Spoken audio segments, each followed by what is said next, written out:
Now, is everybody imagining things? Is everybody making these things up? What have they to gain, particularly these sort of backward countries, by saying things like this? But that is not the point. It's the facts that point to abduction, and there are so many facts which are occurring repeatedly, which I'm absolutely convinced they're taking place.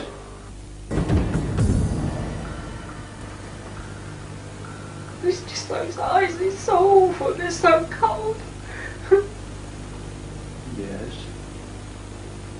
Nothing's going to hurt you, there's nothing to be frightened of. There is no emotion, there is nothing in those eyes at all. What are the eyes like? Like almond shaped, but they're just like a bug eye. There's no middle, there's nothing like it, and they're just cold. And they're all around me now. Yeah. There's about 3 or 4, and they are absolutely determined, no matter how much I protest now for myself, they've got to carry on. There's some blood on a tool of some sort, but I just don't seem to be able to see where it's coming from. Can you describe the tool? What does it look like?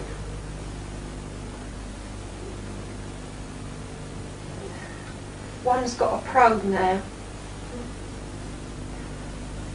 and I know, I understand this time what they're saying, and that there seems to be great excitement in the fact that I've had a hysterectomy. Goodness only knows why, and that they're all coming together now, and they're so interested in what has happened there, and the whys and the wherefores, and these 3 seem to have spoken to this one, and it's up to this one to get the probe, and I see this probe. Oh.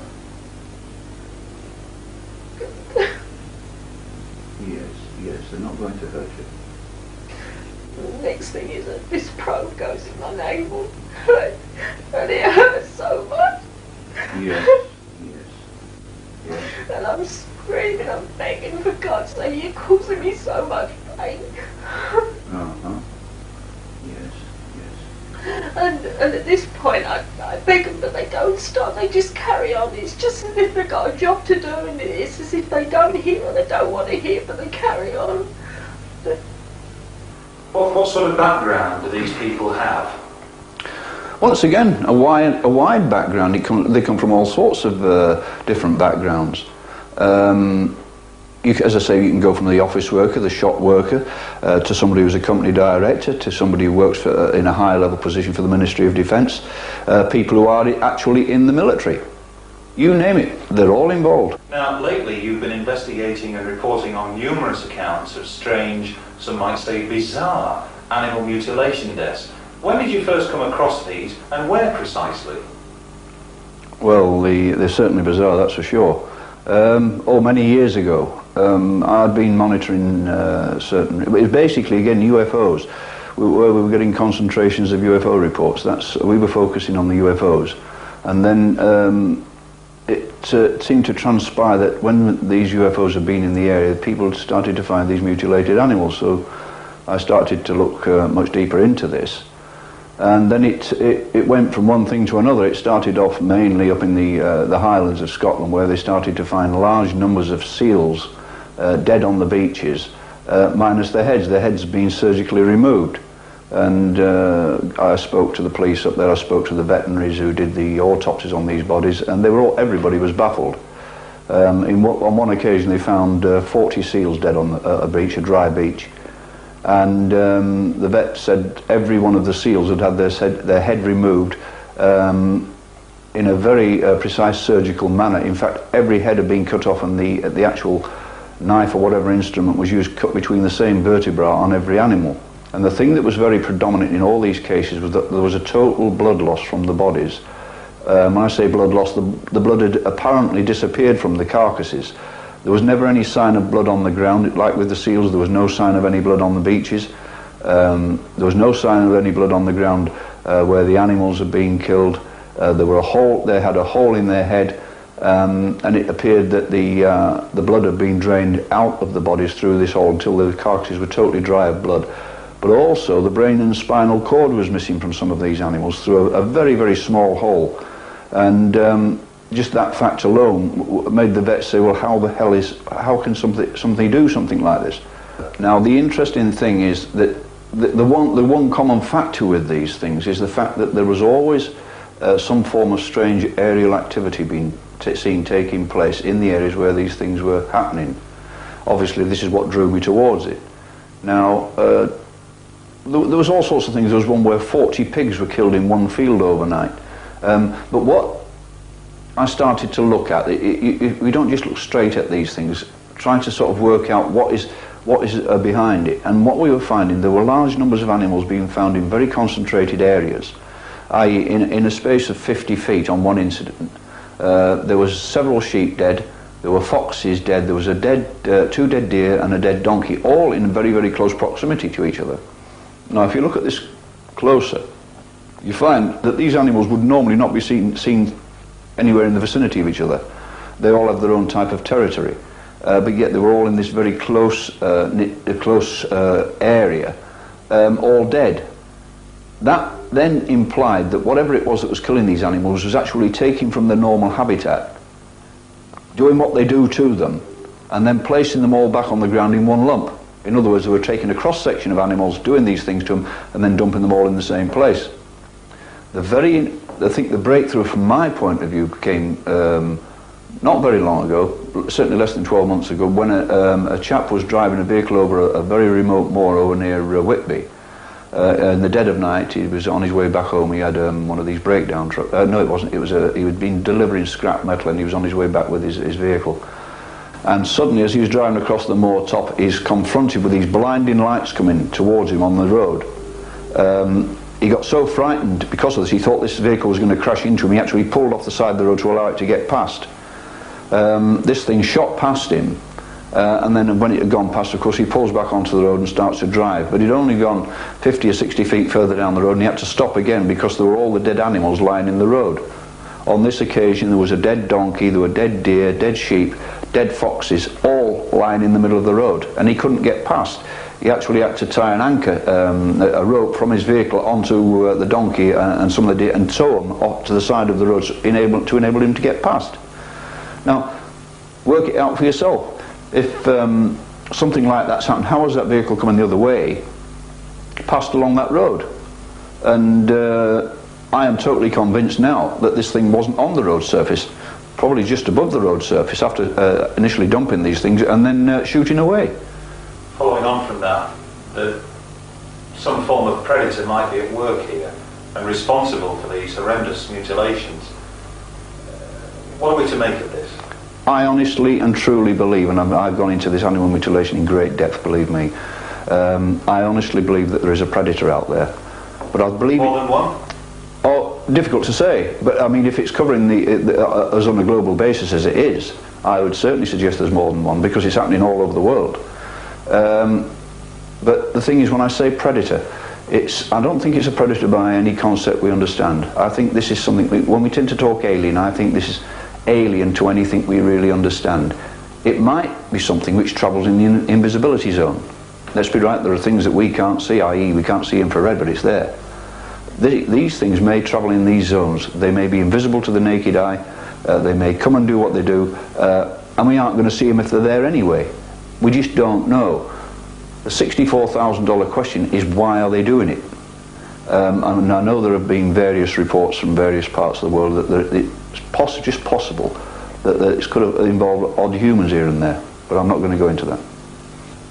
Finally, there are people probably watching this interview and wondering, is this man for real? Are UFOs real? If you could look at that person right now, what would you say? I would say, first of all, seek and you will find. But don't just condemn this subject without investigating it. It's very, very easy to turn around and condemn things just off the top of your head. We've put a lot of time and a lot of years into this investigation, and I can assure you, without any question of a doubt, that aliens are here, aliens have been here for a long time, and aliens are in contact with various elements of the military and other countries, diplomats. It wouldn't be prudent to me to say any more at this time, but if you could believe me if you wish. If you don't believe me, well, that's entirely up to you. But I gain nothing by saying these things. Only these are the things that I have uncovered during my investigations. Over the past few years, our research has taken us to many foreign lands in search of hard evidence for the reality of UFOs. We've visited the outer perimeters of the top-secret facility known as Area 51 in Nevada, claimed by some to house crashed and recovered UFOs.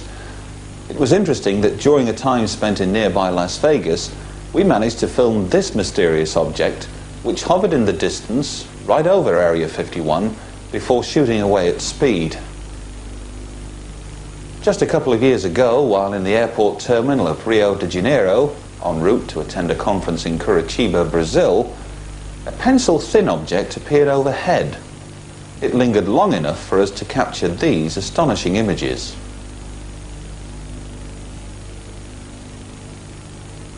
The very next day, while outside the conference venue in Curitiba itself, this unusual object appeared overhead. Was it pure coincidence that such objects should suddenly manifest themselves in front of an invited audience? In December last year, I had the good fortune to attend the first World UFO Forum in the Brazilian capital, Brasilia. The following sequence is taken from the opening ceremony, and perhaps reflects the stature attached to what was by far the biggest and perhaps the most important UFO conference ever staged in the history of the subject. A esperança deste fórum é que a ufologia se transforme num forte instrumento. As you've no doubt already gathered, the importance that some attach to the UFO subject overseas is in stark contrast to the ridicule which is often heaped upon it here in Britain and the United States. Nonetheless, UFO researchers continue to plug away. These researchers are looking for something tangible which can be used as material evidence in the great debate. One of these is photo and video analyst Russell Callahan, who combines his professional work with sifting through alleged UFO images that can often surface from the most surprising of places. On the 15th of September 1991, the Space Shuttle Discovery videotaped several glowing objects that floated along just above the Earth's horizon, before sharply changing direction, apparently in response to a flash on the upper surface of the atmosphere. Watch now as two streaks, some say missiles, passed through the same region of space vacated by the object. While NASA maintains the smaller objects were nothing more than ice crystals, a claim dismissed by Dr. Jack Kasher, PhD, another segment of footage picked out by Russell Callahan might yet prove to be more significant. Jack Kasher, PhD, was intrigued. He wanted to back NASA's claims that ice crystals affected by the rockets and the boosters on the space shuttle were what we were seeing on this particular videotape. He was astonished to find that on 5 separate occasions, not only could he prove that it wasn't ice crystals, but what we're looking at are intelligently controlled craft leaving and entering the Earth's atmosphere. Those are Dr. Kasher's own claims. But the concentration has been on the streaks across the sky and the flashes. The flashes could well be the booster rockets of the shuttle manoeuvring it in space. But further on, there's another piece of footage which is more interesting to myself, that could actually show something that's not supposed to exist. What we're looking at here is an HL-20. It's a prototype, it's an artist's drawing, it's an impression. It's never been built, so we're led to believe.